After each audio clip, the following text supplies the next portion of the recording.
അമ്മേ പരിശുദ്ധമേ, ദൈവമാതാവേ, കൃപാസനത്തിലൂടെ ഞങ്ങൾക്കും ഞങ്ങളുടെ ദേശത്തിനും അമ്മ മധ്യസ്ഥം തേടി തന്ന എല്ലാ അനുഗ്രഹങ്ങൾക്കും കൃപകൾക്കും ഞങ്ങളിപ്പോൾ ഹൃദയം നിറഞ്ഞ നന്ദി പറയുന്നു.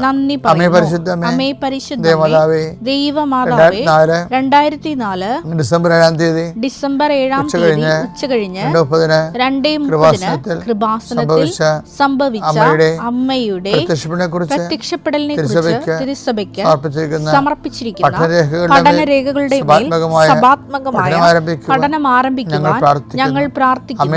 അമ്മേ പരിശുദ്ധമേ, ഭൂസ്വർലോകങ്ങളുടെ രാജ്ഞിയായ അങ്ങേയ്ക്ക് ഭൗമ സംരക്ഷണത്തിനായി പ്രപഞ്ചപ്രകൃതിയെ തന്നെ തിരുസഭ പ്രതിഷ്ഠിക്കുവാൻ ഈ പ്രത്യക്ഷീകരണം വഴി ഇടയാക്കണമേ.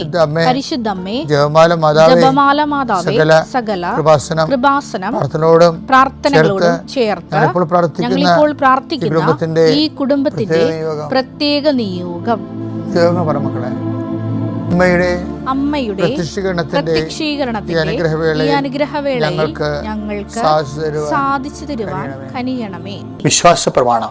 സർവശക്തനായ പിതാവും ആകാശത്തിന്റെയും ഭൂമിയുടെയും സൃഷ്ടാവുമായ ദൈവത്തിൽ ഞാൻ വിശ്വസിക്കുന്നു. അവിടുത്തെ ഏകപുത്രനും ഞങ്ങളുടെ കർത്താവുമായ ഈശോമിശിഹായിലും ഞാൻ വിശ്വസിക്കുന്നു. ഈ പുത്രൻ പരിശുദ്ധാത്മാവിനാൽ ഗർഭസ്ഥനായി കന്യകാമറിയത്തിൽ നിന്ന് പിറന്ന് പൊന്തിയോസ് പീലാത്തോസിന്റെ കാലത്ത് പീഡകൾ സഹിച്ച് കുരിശിൽ തറയ്ക്കപ്പെട്ട് മരിച്ച് അടക്കപ്പെട്ട് പാതാളങ്ങളിൽ ഇറങ്ങി മരിച്ചവരുടെ ഇടയിൽ നിന്ന് 3-ാം നാൾ ഉയർത്ത് സ്വർഗത്തിലേക്ക് എഴുന്നള്ളി സർവശക്തിയുള്ള പിതാവായ ദൈവത്തിന്റെ വലതുഭാഗത്തിരിക്കുന്നു.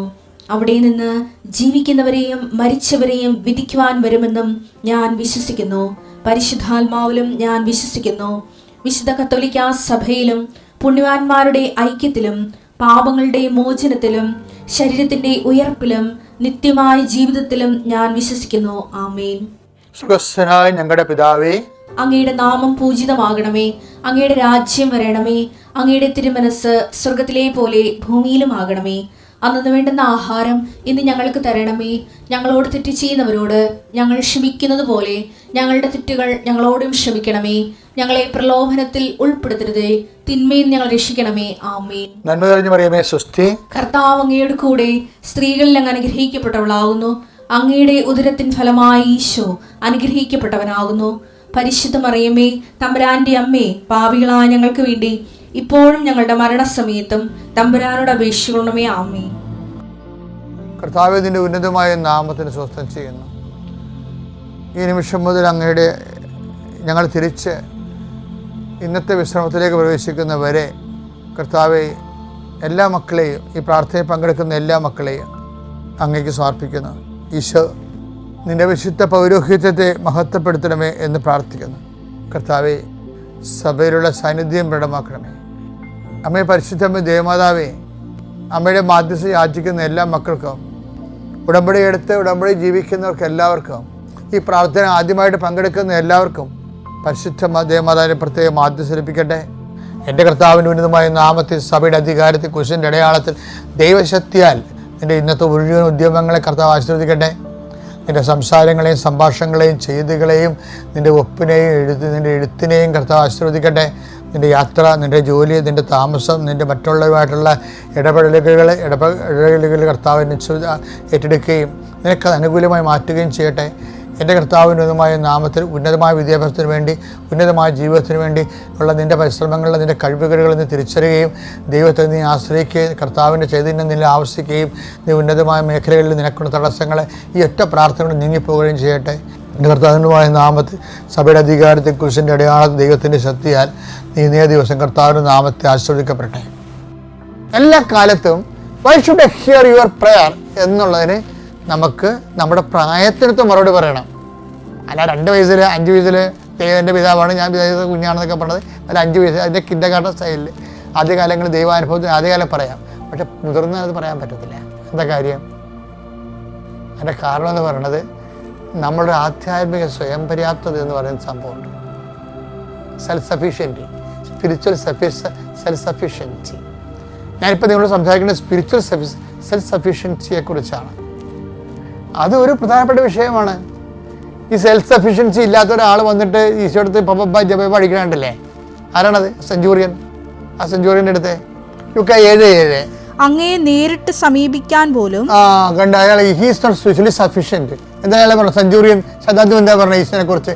അങ്ങയെ നേരിട്ട് സമീപിക്കാൻ പോലും എനിക്ക് യോഗ്യതയില്ല എന്ന് 40, 50, 60, 55 വയസ്സുണ്ട്. ക്രോണോളജിക്കലി അയാൾക്ക് നല്ല വയസ്സുണ്ട്. പക്ഷേ അയാൾ ഈശോനെ നേരിട്ട് കമ്മ്യൂണിക്കേഷൻ പറ്റണില്ല അയാൾക്ക്. അയാളത് നേരിട്ട് പക്ഷെ പാവപ്പെട്ടവൻ തുടർന്ന് പറഞ്ഞു, അങ്ങയെ നേരിട്ട് സമീപിക്കാൻ പോലും എനിക്ക് യോഗ്യതയില്ലെന്ന് ഞാൻ വിചാരിച്ചു. അതാണ് വിഷയം. അപ്പം അതുകൊണ്ട് ആരോട് പറഞ്ഞ അയാൾ എന്താ ചെയ്യണത്? അയാൾ യഹൂദ പ്രമാണിമാരോട് പറഞ്ഞു. യഹൂദ പ്രമാണിമാരാണ് ഈശോനോട് അയാളെക്കുറിച്ച് പറയണത്, ഇൻട്രൊഡ്യൂസ് ചെയ്യണം. ലുക്ക 7:3 ശതാധിപൻ യേശുവിനെ കുറിച്ച് കേട്ട് തന്റെ വൃത്തിനെ സുഖപ്പെടുത്തണമെന്ന് അപേക്ഷിക്കാൻ ചില യഹൂദ പ്രമാണികളെ അവന്റെ അടുത്ത് അയച്ചു. അപ്പൊ ചില യഹൂദ പ്രമാണികളെ, പുള്ളിക്കാരന് ഒരു സ്പിരിച്വൽ സഫിഷ്യൻസി ഇല്ല, സെൽഫ് സഫിഷ്യൻസി ഇല്ല, ആധ്യാത്മികമായിട്ടുള്ള ഒരു യോഗ്യതയില്ല. അതുകൊണ്ട് അയാൾ വേറെ ഒരാളെ ചട്ടം കെട്ടുകയാണ്. അവർ വന്ന് എന്താ പറയണമെന്ന് വെക്കേ, അവർ വന്ന് ഈശ്വരനോട് അയാളെ ഇൻട്രൊഡ്യൂസ് ചെയ്യണ ഭാഗമുണ്ട്. ലുക്ക 7:4-5 അവർ യേശുവിന്റെ അടുത്ത് വന്ന് കേണപേക്ഷിച്ച് പറഞ്ഞു. അവരും വന്നിട്ട് കേണപേക്ഷിക്കണം കേട്ടാ, നേരെ ഒന്നും പറയണില്ല. പറഞ്ഞു, നീ ഇത് ചെയ്തു കൊടുക്കാൻ അവൻ അർഹനാണ്. സെഞ്ചൂറിയൻ ശതാധിപൻ അർഹനാണെന്ന്. എന്തെന്നാൽ അവൻ നമ്മുടെ ജനത്തെ സ്നേഹിക്കുന്നു. അവൻ നമ്മുടെ ജനത്തെ സ്നേഹിക്കുന്നു. നമുക്കൊരു സിനഗോഗ് പണിയിച്ചു തരികയും ചെയ്തിട്ടുണ്ട്. അത് ഞാൻ ഒഴിവാക്കരുത്. കേണപേക്ഷിക്കണ ആ യഹൂദ പ്രമാണികൾ നല്ലവരാണ്. കേണപേക്ഷിക്കണമെന്ന് വെച്ച് കഴിഞ്ഞാൽ എന്തെങ്കിലും കാരണവശാൽ ഒഴിവാക്കപ്പെടാതിരിക്കാനാണ് കേണപേക്ഷിക്കണത്. എന്നിട്ട് കാര്യം പറയും. അതെന്താണ്? ആ ശതാധിപൻ്റെ ഒരു ആസ്തി ഭദ്രത എന്ന് പറയും. അയാൾ ദൈവത്തിൻ്റെ സന്നിധി സമ്പന്ന. Why should I hear your prayer? ഈ പ്രശ്നം തന്നെ നമുക്ക് മുന്നത്. Why should I hear the prayer of the centurion? അതാണ് 2 കാര്യങ്ങളാണ്. ഒന്ന്, അവൻ നമ്മുടെ ജനത്തെ സ്നേഹിക്കുന്നു. രണ്ടാമത്തെ എന്താണ്? അവൻ സിനഗോഗ് പ്രാർത്ഥനാലയം പണിത് തന്നിട്ടുണ്ട്. എൻ്റെ ദൈവവേദന ഇതുപോലെ നിൻ്റെ ഈ വയസ്സില്ലേ, ഭൗമികമായ വയസ്സില്ലേ, 20 ആകാം, 25 ആകാം, ചില 40 ആകാം, 45 ആകാം, 55 ആകാം. ഈ വയസ്സിൻ്റെ ലെവലനുസരിച്ച് നിനക്ക് ദൈവതിരുസന്നിധിയിൽ ആസ്തി ഭദ്രത വേണം. നമ്മളെ എപ്പോഴും വില്ലനാക്കുന്നത് വയസ്സാണ്. തമാശ പറയല്ല. ഇപ്പം നിനക്ക് ഭക്തി ഉണ്ട്, വിശ്വാസമുണ്ട്, ദൈവതിരുസന്നിധി സുഹൃതങ്ങളുണ്ട്, ആസ്തി ഭദ്രത ഉണ്ട് എന്ന് ചോദിച്ചാൽ കർത്താവ് എന്താ തിരിച്ചു ചോദിക്കണത്? നിൻ്റെ വയസ്സ് ചോദിക്കും കർത്താവ്. നമ്മൾ ആരെങ്കിലും ആണെന്ന് പറഞ്ഞാൽ നമ്മളുടനെ കർത്താവ് നമ്മൾ ചോദിക്കും, നിൻ്റെ വയസ്സത്തെ നിനക്ക് അറിയാമോ എന്ന് ചോദിക്കും. അപ്പം നമ്മളൊക്കെ അങ്ങനെ ചോദിച്ചാൽ കർത്താവ് അതോടെ ചോദിച്ചു. നിക്കോദേമസിനോട് ചോദിക്കണില്ല. അതാണ് സംഭവം. അയാൾ പറയാൻ പ്രായമായി എനിക്ക് വീണ്ടും അമ്മയുടെ ഉദരത്തിലേക്ക് പ്രവേശിക്കാൻ പറ്റുമോ എന്ന് ചോദിക്കുമ്പോൾ കർത്താവ് എന്താ ചോദിക്കണത്? നീ ഇസ്രയേലിലെ റബിയല്ലേ? അതാണ് നിൻ്റെ സ്റ്റാറ്റസ്. അതാണ് ഇസ്രയേലിലെ റബി എന്ന് പറയുമ്പോൾ ചിലപ്പോൾ തന്നെ റബിയാകത്തില്ല. അതിന് നല്ല പ്രായവും പക്വതയും ഇരുത്തവും വന്നിരിക്കണം. റബി അയാളുടെ ക്രൊണോളജി ക്ലിയർ, അയാളുടെ ഇമോഷൻ മച്യൂരിറ്റി, അയാളുടെ സ്റ്റാറ്റസ്, അയാളുടെ സ്റ്റാറ്റസിന് പറ്റുന്ന രീതിയിൽ അയാൾക്ക് ദൈവത്തോടുള്ള റിലേഷൻസ് ഉണ്ടാകണം. അവനാ 3:10 യേശു പറഞ്ഞു, നീ ഇസ്രായേലിലെ ഗുരുവല്ലേ? അതിന്റെ നിക്കോദേമസിനോട് പറഞ്ഞാണ്, നീ ഇസ്രായേലിലെ ഗുരുവല്ലേ? എന്നിട്ടും ഇക്കാര്യമൊന്നും മനസ്സിലാകുന്നില്ലേ? അവന്റെ സ്റ്റാറ്റസിൽ ഇതൊക്കെ മനസ്സിലാക്കേണ്ടതാണ്. അപ്പം അവൻ എന്താണ് വീണ്ടും ജനിക്കുന്ന കാര്യങ്ങളാണ് ഈ പറയണത്. അയാൾ ചോദിക്കണത് വീണ്ടും എങ്ങനെ ജനിക്കും, ഞാൻ പ്രായമായില്ല എന്ന് ചോദിക്കണത്. അപ്പം പ്രായമായിട്ട് കാര്യമില്ല, പ്രായത്തിനൊപ്പം അറിവുണ്ടാകണമെന്നാണ് പറയണത്. മനസ്സിലായില്ലേ? അത് ഭയങ്കര നിസ്സാരമല്ല, അത് ഭയങ്കര വെല്ലുവിളിയാണത്. അപ്പോൾ നമ്മളുടെ പ്രായത്തിനൊപ്പം ദൈവാനുഭവം നമുക്കുണ്ടാകണം. പ്രായത്തിനൊപ്പം നമുക്ക് ദൈവത്തിനെക്കുറിച്ച് അറിവും അനുഭവവും ഉണ്ടാകണം. അതുകൊണ്ട് അങ്ങനെ ഒരു അപ്ഡേഷൻസ് വന്നാലാണ് നമുക്ക് അതിജീവിക്കാൻ പറ്റത്തുള്ളൂ. എൻ്റെ പേര് അഞ്ജന ഡേവിസ്. തൃശ്ശൂർ ഒളരിക്കര എടവക സ്വദേശിയാണ്. ചെന്നൈയിലാണ് താമസം. എൻ്റെ അമ്മ സ്ഥിരമായി കൃപാസനത്തിൽ വരികയും ഉടമ്പടി എടുക്കുകയും അമ്മ മാതാവിൽ ഒരുപാട് വിശ്വാസമുള്ള വ്യക്തിയാണ് എൻ്റെ അമ്മ. അപ്പോൾ ഇപ്പോഴും എൻ്റെ അടുത്ത് കൃപാസന അമ്മയുടെ അടുത്ത് പ്രാർത്ഥിക്കാൻ പറയാറുണ്ട്, വരാൻ പറയാറുണ്ട്. പക്ഷെ എനിക്കധികം വിശ്വാസം ഉണ്ടായിരുന്നില്ല. ഞാൻ 4 വർഷം കഴിഞ്ഞിട്ടാണ് ഗർഭിണിയാവുന്നത്. എല്ലാം വളരെ നന്നായി പോയിക്കൊണ്ടിരിക്കുകയായിരുന്നു. 3-ാം മാസം സ്കാനിൽ കുഞ്ഞിന് ചെറിയൊരു പ്രശ്നമുണ്ട് എന്ന് ഡോക്ടർ പറഞ്ഞു, സ്കാൻ ചെയ്തുകൊണ്ടിരിക്കെ തന്നെ. എന്നിട്ട് അത് കൺഫേം ചെയ്യാൻ വേണ്ടി അപ്പോൾ തന്നെ ബ്ലഡ് ടെസ്റ്റ് ചെയ്യണം എന്ന് പറഞ്ഞ് ബ്ലഡ് ടെസ്റ്റ് ചെയ്തു. അങ്ങനെ 3 ദിവസം കഴിഞ്ഞിട്ടാണ് അതിൻ്റെ റിസൾട്ട് വന്നത്. അപ്പോൾ ആ റിസൾട്ടിലുണ്ടായിരുന്നത് എൻ്റെ കുഞ്ഞിനെ ഡൗൺ സിൻഡ്രോം പോസിറ്റീവാണ്. അപ്പോൾ വൈകല്യമുള്ള ഒരു കുഞ്ഞാണ് ജനിക്കാൻ പോകുന്നത് എന്നുള്ളത് അവർ ഉറപ്പിച്ചിട്ടുണ്ടായിരുന്നു. അപ്പോൾ എന്നെയും എൻ്റെ ഹസ്ബൻഡിനെയും സംബന്ധിച്ച് ഇത് വളരെ വിഷമമുള്ളൊരു കാര്യമായിരുന്നു. ഞങ്ങൾക്കത് ചിന്തിക്കാൻ പോലും പറ്റുന്നുണ്ടായിരുന്നില്ല. അത്രയ്ക്ക് മാനസികമായി ഞങ്ങൾ തളർന്നു പോയി എന്ന് തന്നെ പറയാം. അപ്പോൾ അങ്ങനെ ഈ റിസൾട്ട് കിട്ടിയ അന്ന് രാത്രി ഞങ്ങൾ ഡോക്ടറുടെ അടുത്തേക്ക് പോയി. അപ്പോൾ ഓൾറെഡി ഈ സ്കാൻ ചെയ്ത ഡോക്ടർ അറിയിച്ചിട്ടുണ്ടായിരുന്നു നമ്മുടെ ഡോക്ടറിനെ ഇങ്ങനെയാണ് അവസ്ഥ എന്നുള്ളത്. അപ്പോൾ ഡോക്ടർ നമുക്ക് അഡ്വൈസ് തന്നത് നിങ്ങൾ അബോർഷൻ ചെയ്യുമായിരിക്കും നല്ലത്, കാരണം വൈകല്യമുള്ളൊരു കുട്ടിയാണ്.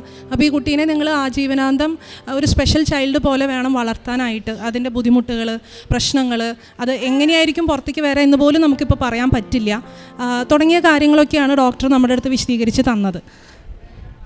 അപ്പോൾ അബോർഷനാണ് അവർ സജസ്റ്റ് ചെയ്ത ഏറ്റവും നല്ലൊരു മാർഗം എന്നുള്ളത്.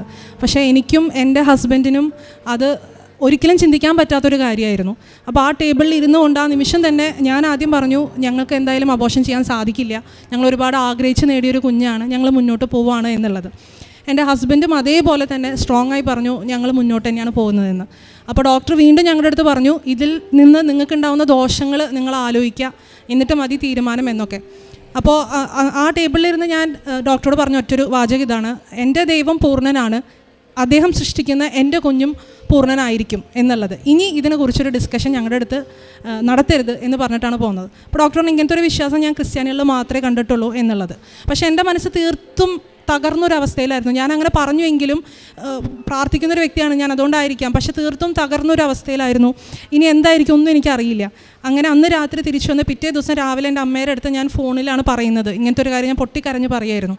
അപ്പോൾ എൻ്റെ അടുത്ത് എൻ്റെ അമ്മ പറഞ്ഞൊരു കാര്യമാണ്, നീ ഒന്നുകൊണ്ടും പേടിക്കേണ്ട ആവശ്യമില്ല, അമ്മ മാതാവിനോട് പ്രാർത്ഥിച്ചാൽ മതി, ഞാനാണ് പറയണേ, നിൻ്റെ അമ്മയാണ് ഞാനാ പറയണേ, നീ അമ്മ മാതാവിൻ്റെ അടുത്ത് കൃപാസനത്തിൽ പോകും, സാക്ഷ്യം പറയുന്നത് ഇപ്പം തന്നെ നീ നേർന്നോ, നിൻ്റെ കുഞ്ഞിന് ഒരു പ്രശ്നവും വരില്ല എന്നുള്ളത്. ആ നിമിഷം എൻ്റെ മനസ്സ് പൂർണ്ണമായും ആ ഒരു തുറവി എന്ന് പറയില്ലേ, എന്തോ ഒരു ബ്ലോക്കായിരുന്നു എനിക്ക് അമ്മ മാതാവിലേക്ക് വരാനും കൃപാസനവും ഇതെല്ലാം എനിക്കൊരു ബ്ലോക്കായിരുന്നു. ഞാൻ സ്ഥിരമായി കേൾക്കുന്നൊരു കാര്യമാണെങ്കിലും എനിക്ക് ഇങ്ങനത്തെ ഒരു അവസ്ഥയിലൂടെയാണ് അമ്മ മാതാവ് ഒരു പക്ഷേ എനിക്ക് ആ സ്വീകാര്യത എൻ്റെ മനസ്സിന് നൽകിയത്. എൻ്റെ മനസ്സ് ആ നിമിഷം തുറന്നു, പൂർണ്ണമായും ഇതാണ് എൻ്റെ സൊല്യൂഷൻ, ഇവിടെ എനിക്ക് എന്തൊരു സൊല്യൂഷൻ ഉണ്ട് എന്നുള്ള ഒരു ഉറച്ച വിശ്വാസം എനിക്ക് ആ നിമിഷം വന്നു. എനിക്ക് മനസ്സിന് ഭയങ്കര ഒരു ആശ്വാസവും സമാധാനവും വന്നു. ആ നിമിഷം മുതൽ ഞാൻ എൻ്റെ ഗർഭാവസ്ഥയെ, എൻ്റെ കുഞ്ഞിനെ പൂർണ്ണമായി ഞാൻ അമ്മയ്ക്ക് വിട്ടുകൊടുത്തു. പക്ഷെ അന്ന് മുതൽ എനിക്ക് കൃപാസനത്തിൽ വരണം എന്നൊരൊറ്റ ചിന്ത മാത്രമായിരുന്നു മനസ്സിൽ. അതുവരെ ഒരുപാട് അവസരങ്ങളുണ്ടായിരുന്നു, ഞാൻ വന്നില്ല, പ്രാർത്ഥിച്ചില്ല, ഒന്നുമില്ല. പക്ഷെ അതിനുശേഷം ഞാൻ ചെന്നൈയിലാണുള്ളത്.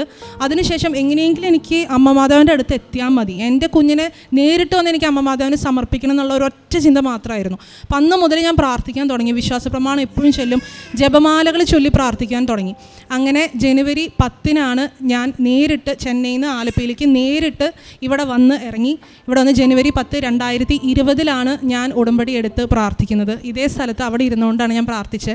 ഞാനൊന്നും പ്രാർത്ഥിച്ചില്ല, കരച്ചിൽ മാത്രമായിരുന്നു. കരഞ്ഞുകൊണ്ട് മാത്രമാണ് ഞാനിവിടെ ഇരുന്നിരുന്നത്, വേറെ ഒന്നും ഞാൻ പ്രാർത്ഥിച്ചിട്ടില്ല. അപ്പോൾ അങ്ങനെ അമ്മ മാതാവിനെ ഞാൻ അന്ന് ഇവിടെ ഇരുന്ന് പൂർണ്ണമായിട്ടും എൻ്റെ കുഞ്ഞിനെ, ഉദരത്തിലുള്ള എൻ്റെ കുഞ്ഞിനെ, ഇനി നിൻ്റെ കുഞ്ഞാണ് അങ്ങനെ പറഞ്ഞിട്ടാണ് ഞാനിവിടുന്ന് പോയത്. ഇവിടെ വന്ന് എനിക്ക് സാക്ഷ്യം പറയണം, എനിക്ക് പൂർണ്ണമായ ആരോഗ്യമുള്ളൊരു കുഞ്ഞിനെ, ഒരു തരി കുറവ് പോലും ഇല്ലാത്തൊരു കുഞ്ഞിനെ എനിക്ക് തന്നേ പറ്റൂ, നിനക്കത് സാധിക്കുമെന്ന് എല്ലാവരും പറയുന്നു, ഞാനും ഇപ്പോൾ വിശ്വസിക്കുന്നു, എനിക്ക് തന്നേ പറ്റൂ എന്ന് ഞാൻ ഉറച്ച് പ്രാർത്ഥിച്ചിട്ട് കുഞ്ഞിനെ ഇവിടെ ഏൽപ്പിച്ചിട്ടാണ് ഞാനിവിടുന്ന് പോകുന്നത്.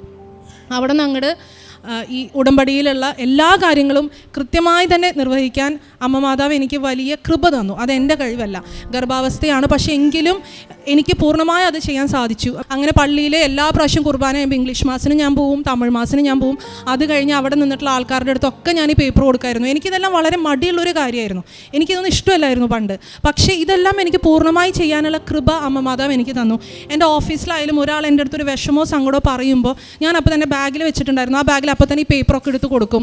ക്രമേണ എനിക്ക് മനസ്സിലായൊരു കാര്യം, ഈ കുഞ്ഞിനേക്കാൾ ഉപരി അമ്മ മാതാവിന് എന്നിലൂടെ ഒരുപാട് പേർക്ക് അമ്മ മാതാവിനെ എത്തിക്കാൻ സാധിക്കും എന്നുള്ള ഒരു തിരിച്ചറിവ് ഈ ഒരു പ്രോസസ്സിലൂടെ എനിക്ക് ലഭിച്ചു.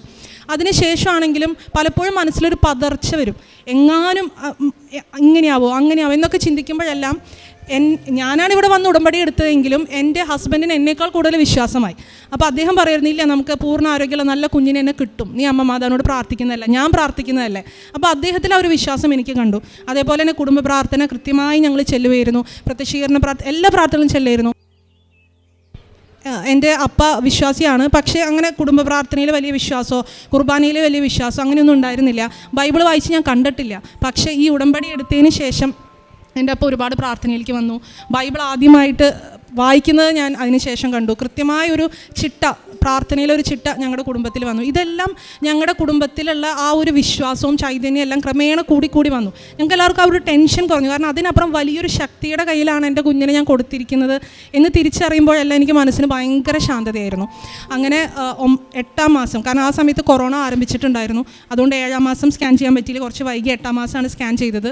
അപ്പോൾ ആ സ്കാനിൽ കുഞ്ഞിൻ്റെ കിഡ്നിക്കൊരു പ്രോബ്ലം ഉണ്ട്, വീർമതയുണ്ട്, ട്യൂബിനും ചെറുതായിട്ട് വീർമതയുണ്ട്. അതുകൊണ്ട് യൂറിൻ പാസ് ചെയ്യുന്ന അവസ്ഥ നമുക്ക് ഒന്നും പറയാൻ പറ്റില്ല, കുഞ്ഞ് പുറത്തേക്ക് വന്നാലേ പറയാൻ പറ്റുള്ളൂ, ഇപ്പോഴത്തേക്കൊന്നും പറയാൻ പറ്റില്ല, എന്നാലും ഞങ്ങൾ പറയുകയാണ് എന്ന് പറഞ്ഞ് അതും ഒരു ടെൻഷനായിരുന്നു.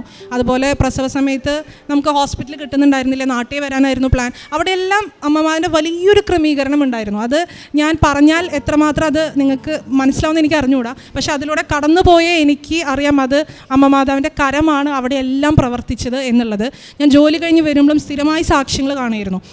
പ്രാർത്ഥിക്കാൻ എപ്പോഴും കരച്ചിലാണ്. അപ്പോൾ കൂടുതൽ ജോലി കഴിഞ്ഞ് വന്നല്ല, ജോലിയുടെ ഇടയിലാണെങ്കിലും ഞാൻ എപ്പോഴും സാക്ഷ്യം കേൾക്കുമായിരുന്നു.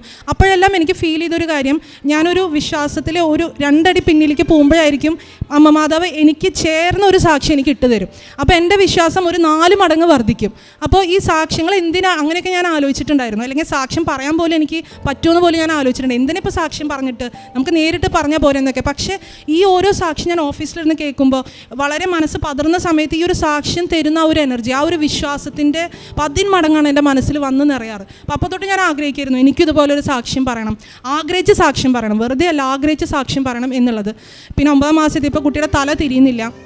അപ്പോൾ അവർ പറഞ്ഞു ഇങ്ങനത്തെ കുട്ടികളിൽ അങ്ങനെയൊക്കെ ഉണ്ടായിരിക്കും, തല ചിലപ്പോൾ വലിപ്പം കൂടുതലായിരിക്കും, കാലിന് നീളം കൂടുതലായിരിക്കും. അപ്പോൾ ഇതൊക്കെ ഉള്ളതാണ്. പിന്നെ ത്രൂ ഔട്ട് നമ്മൾ സ്കാനും ഇതിന് ട്രീറ്റ്മെൻറ്റൊക്കെ പോകുമ്പോൾ ഈ ഡോക്ടേഴ്സ് എല്ലാവരും എന്തിനാണ് നിങ്ങളിങ്ങനെ റിസ്ക് എടുത്തത്, ലൈക്ക് നിങ്ങൾക്ക് എന്തിനാണ് അതിൻ്റെ ആവശ്യം, നിങ്ങൾക്ക് അബോർഷൻ ചെയ്താൽ പോരെ എന്നുള്ളൊരു ചോദ്യം എപ്പോഴും ചോദിച്ചുകൊണ്ടിരുന്നിരുന്നു. പക്ഷെ അതെല്ലാം നമുക്കത് ഏഷാദിയായി. കാരണം അവിടെയെല്ലാം മാതാവിൻ്റെ വലിയൊരു ശക്തി, ഇടപെടൽ, വിശ്വാസം ഇതെല്ലാം ഉണ്ടായിരുന്നു. അങ്ങനെ ആ ദിവസം എത്തി. എനിക്ക് പൂർണ്ണ ആരോഗ്യമുള്ള ഒരു തരി കുഴപ്പം പോലില്ലാത്ത ഏറ്റവും നല്ലൊരു മകനെ എനിക്ക് അമ്മ മാതാവ് തന്ന് അനുഗ്രഹിച്ചു. അപ്പോൾ ഡോക്ടേഴ്സ് അടക്കം പറഞ്ഞു നിങ്ങളുടെ വിശ്വാസമാണ് നിങ്ങളെ രക്ഷിച്ചിരിക്കുന്നത്. ഇങ്ങനത്തെ ഒരു വിശ്വാസം നമ്മൾ കണ്ടിട്ടില്ല. അവരെന്നെ വേറെ പേഷ്യൻസിൻ്റെ അടുത്തൊക്കെ പറഞ്ഞു, അവർ നമ്മുടെ അടുത്ത് വന്ന് സംസാരിക്കുമായിരുന്നു, നിങ്ങൾക്ക് എങ്ങനെ ഇങ്ങനെ ഒരു റിസ്ക് എടുക്കാൻ സാധിച്ചു എന്നൊക്കെ ഉള്ളത്. അപ്പോൾ അത് നമ്മുടെ റിസ്ക് അല്ല, അതെനിക്ക് പൂർണ്ണമായി ബോധ്യമുണ്ട്. ഈ ഒരു കൃപയും അനുഗ്രഹവും എല്ലാം തന്നിട്ടുള്ളത് എനിക്ക് അമ്മ മാതാവാണ്. അപ്പോൾ എനിക്ക് എപ്പോഴും ഞാൻ ആലോചിക്കും എന്തുകൊണ്ട് കൃപാസനം എന്നുള്ളത്. നമ്മളെപ്പോഴും പറയും നമ്മൾ ഹാർഡ് വർക്ക് ചെയ്യണം, എല്ലാത്തിനും നമ്മൾ ഹാർഡ് വർക്ക് കേൾക്കാറുണ്ട്. പക്ഷേ പ്രാർത്ഥനയ്ക്ക് ഒരു ഹാർഡ് വർക്ക് എനിക്കാരും പറഞ്ഞു തന്നിട്ടില്ല. പക്ഷേ ആ ഹാർഡ് വർക്കാണ് കൃപാസനത്തിൽ. നമ്മൾ ഹാർഡ് വർക്ക് ചെയ്ത് തന്നെ പ്രാർത്ഥിക്കണം. ഞാൻ 5:30 നേരത്ത് രാവിലെ 5:30 നിറവയറായിട്ട് ഞാൻ മുട്ടുകുത്തി നിന്ന് കൊന്തെത്തിച്ച് പ്രത്യക്ഷീകരണ പ്രാർത്ഥന ചെല്ലുമായിരുന്നു. എനിക്കിപ്പോൾ ഓർമ്മയുണ്ട്, വെയിറ്റ് കാരണം എൻ്റെ 2 മുട്ടും 2 സൈഡിലേക്ക് പോകും, വീണ്ടും നിൽക്കും. പക്ഷേ അതെല്ലാം ഒരു ഹാർഡ് വർക്കാണ്. ആ ഹാർഡ് വർക്കിൻ്റെ വലിയ കൃപയാണ് അമ്മ മാതാവ് എനിക്ക് തന്നത്. എൻ്റെ ഈശോ എനിക്ക് അമ്മ മാതാവിലൂടെ നേടിത്തന്ന വലിയ കൃപയാണ് എൻ്റെ മകൻ. ഞാൻ എൻ്റെ ജീവിതത്തിൽ കണ്ട ഏറ്റവും വലിയ അത്ഭുതമാണ്, എൻ്റെ ദൈവം എനിക്ക് തന്ന ഏറ്റവും വലിയ അത്ഭുതമാണ് ഇന്ന് എൻ്റെ മകൻ. ഒരു കുഴപ്പമില്ലാതെ, കിഡ്നിക്കും കുഴപ്പമില്ല, യാതൊരു പ്രശ്നമില്ലാത്ത നല്ലൊരു മകനെ എനിക്ക് എൻ്റെ അമ്മ മാതാവ് തന്ന് അനുഗ്രഹിച്ചു. അതിനൊപ്പം തന്നെ ഒരു അനുഗ്രഹം കൂടി ഞാൻ പറയുകയാണ്. എൻ്റെ ഹസ്ബൻഡിന് നിരന്തരമായി 4 വർഷമായിട്ട് നിരന്തരമായി കടുത്ത തലവേദന, അതും രാത്രി മാത്രമേ വരും. 1:30-2 മണി നേരത്ത് ഒരു 3 പ്രാവശ്യം ഞങ്ങൾ ഹോസ്പിറ്റലിലേക്ക് ആ നേരത്ത് കൊണ്ടുപോയിട്ടുണ്ട്. വേറെ ഇഞ്ചക്ഷൻ ചെയ്തിട്ടാണ്, പെയിൻ കില്ലേഴ്സ് ഇഞ്ചക്ഷനൊക്കെ കൊടുത്തിട്ട് ആ ഹെഡേക്ക് പോകും. പക്ഷേ പിന്നീട് ഞങ്ങൾ CT MRI എല്ലാം ചെയ്തു, അതിലൊന്നും ഒരു പ്രശ്നമില്ല. പക്ഷേ ഇത് എന്തുകൊണ്ട് ഇത് വരുന്നു ആർക്കൊരു ഉത്തരം അതിനുണ്ടായിരുന്നില്ല. പക്ഷേ കടുത്ത തലവേദനയായിരുന്നു. ആള് തലയോണയൊക്കെ ഇങ്ങനെ പൊത്തിപ്പിടിച്ചൊക്കെ കിടക്കുമായിരുന്നു. ഭയങ്കര സങ്കടമായിരുന്നു, എനിക്ക് എന്തുകൊണ്ട് വരുന്നു എന്നറിയില്ല. അപ്പോൾ ഇതേ സമയത്ത് തന്നെ ഞാൻ പ്രഗ്നൻ്റ് ആയിരിക്കും. ഇങ്ങനത്തെ ഒരു തലവേദന വന്നപ്പോൾ ഞാൻ ഉടമ്പടി തൈലം അദ്ദേഹത്തിന് നെറ്റിയിൽ വരച്ച് പ്രാർത്ഥിച്ചു. ആദ്യം ഒരു ജപമാല ചെല്ലി. അപ്പോൾ എനിക്ക് ഉറച്ച വിശ്വാസമാണ് ഈ തലവേദന മാറും എന്നുള്ളത്. ഒരു കൊന്ത ചെല്ലിക്കഴിഞ്ഞു, 2ാമത്തെ കൊന്ത തുടങ്ങിയപ്പോഴേക്കും അദ്ദേഹം പതുക്കെ ഉറങ്ങി. ഇന്നിപ്പോൾ 2.5 വർഷമായി ഇതേവരെ അദ്ദേഹത്തിന് ആ തലവേദന വീണ്ടും ഉണ്ടായിട്ടില്ല. അതും ഞാൻ നേരിട്ട് അനുഭവിച്ച ഒരു സൗഖ്യമാണ്. എൻ്റെ അമ്മ മാതാവ് ഞങ്ങൾക്ക് തന്ന രോഗസൗഖ്യമാണ്. Thank you. ഈശോയ്ക്കും അമ്മയ്ക്കും പ്രത്യേകമായിട്ട് നന്ദി അർപ്പിക്കാം.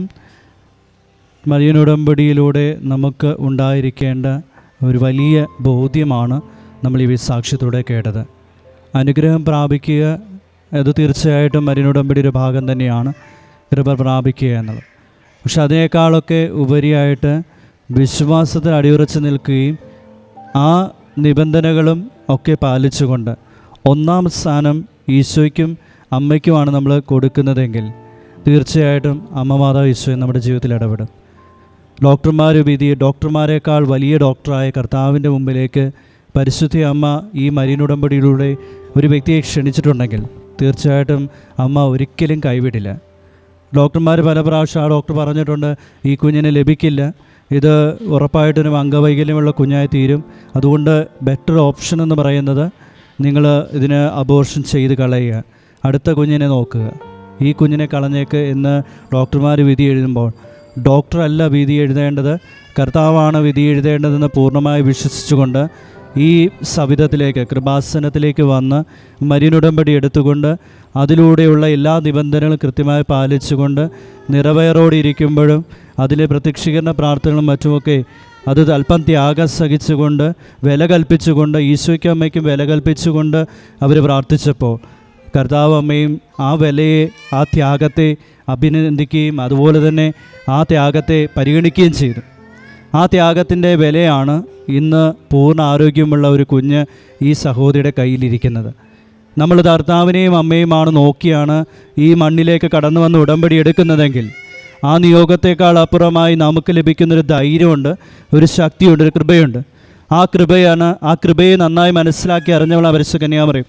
അതുകൊണ്ട് ആ കൃപയിലേക്കാണ് മക്കളെയും നമ്മളെല്ലാവരെയും ഈ സന്നിധിയിൽ കൊണ്ടുവരുന്നത്, ഈ കൃപയിൽ നിറയാനാണ്. അപ്പോൾ ഈ കൃപ നിറഞ്ഞപ്പോൾ ഇവിടെ വലിയൊരു അത്ഭുതം, ഡോക്ടർമാർ വിധി എഴുതിയതാണ്, ഇനി വേണ്ട അതിന് അബോർഷൻ ചെയ്ത് കളയെന്ന് പറഞ്ഞെടുത്ത് അമ്മ മാതാവ് ഈശോയും ആ കുഞ്ഞിനെ നൽകി. അതുപോലെ 4 വർഷമായിട്ട് വലിയ കഠിനമായ തലവേദന ഉണ്ടായിരുന്നു ഭർത്താവിന്. അതും ഉടമ്പടിയുടെ ബോധ്യത്തിലൂടെ ഈശോയമ്മയെ സൗഖ്യപ്പെടുത്തുമെന്ന് പറഞ്ഞുകൊണ്ട് ജപമാല ചൊല്ലി കുടുംബധൈര്യം പുരട്ടിക്കൊണ്ട് വിശ്വാസം പ്രമാണം ചൊല്ലിക്കൊണ്ട് കർത്താവിനെ മഹത്വപ്പെടുത്തി അതും ചെയ്തു.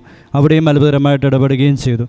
പ്രിയമുള്ളവരെ, പരിശുദ്ധ അമ്മയുടെ സാന്നിധ്യം അനുഭവിച്ചറിഞ്ഞവർ, പ്രത്യേകിച്ച് മരിയൻ ഉടമ്പടിയിലൂടെ കടന്നു പോകുന്നവർ തീർച്ചയായും ഓർത്തിരിക്കേണ്ട ഒരു സാക്ഷ്യം തന്നെയാണിത്. ജീവിതത്തിൽ കൊടുക്കേണ്ടത് നിയോഗങ്ങളെക്കാൾ ഉപരിയായി ഈശോയ്ക്കും അമ്മയ്ക്കും പ്രാധാന്യം കൊടുക്കണം എന്നൊരു ഉത്തമ ബോധ്യത്തിലേക്ക് നയിക്കുന്ന ഈ സാക്ഷ്യം, ഈ ഒരു അനുഭവത്തിലേക്ക് പരിശുദ്ധ അമ്മ ഈ മകളെയും അവളുടെ കുടുംബത്തെയും നയിച്ചു. ആ ഒരു ബോധ്യത്തിലേക്ക് നയിച്ചതിന് അമ്മ മാതാവിന് ഈശോയ്ക്കും കോടാനുകോടി നന്ദി പറയാം. അതുപോലെ കുഞ്ഞിനുണ്ടായ അസ്വസ്ഥതകൾ, അതുപോലെ പ്രസവാനന്തരത്തിന് മുമ്പേ തന്നെ കുഞ്ഞിൽ കണ്ട മാറ്റങ്ങൾ, അതെല്ലാം കുഴപ്പം പിടിച്ചതായിരുന്നു. പക്ഷെ അമ്മ മാതാവിന് ഈ കുടുംബത്തെ എത്രമാത്രം ബോധിച്ചു. കാരണം ത്യാഗപൂർണമായ പ്രാർത്ഥന അതിലുണ്ടായിരുന്നു. ആ ത്യാഗത്തിനെ അമ്മ മാതാവ് ഈശോയെ മാനിച്ചു, അവർക്ക് വലിയ കൃപ കൊടുത്ത് അനുഗ്രഹിച്ചു. ഈ മരിയൻ ഉടമ്പടിയിലൂടെ ഈ കുടുംബത്തിന് ചെയ്തു കൊടുത്ത ഈ വലിയ കൃപകൾക്ക് അമ്മയ്ക്ക് ഈശോയ്ക്കും കോടാനുകോടി നന്ദി പറഞ്ഞുകൊണ്ട് ത്രിത്വക ദൈവത്തെ മഹത്വപ്പെടുത്തി കരമടിച്ച് അവിടുത്തെ ആരാധിക്കാം. ഈശോയെ നന്ദി, ഈശോ ആരാധന, ഈശോയെ മഹത്വം.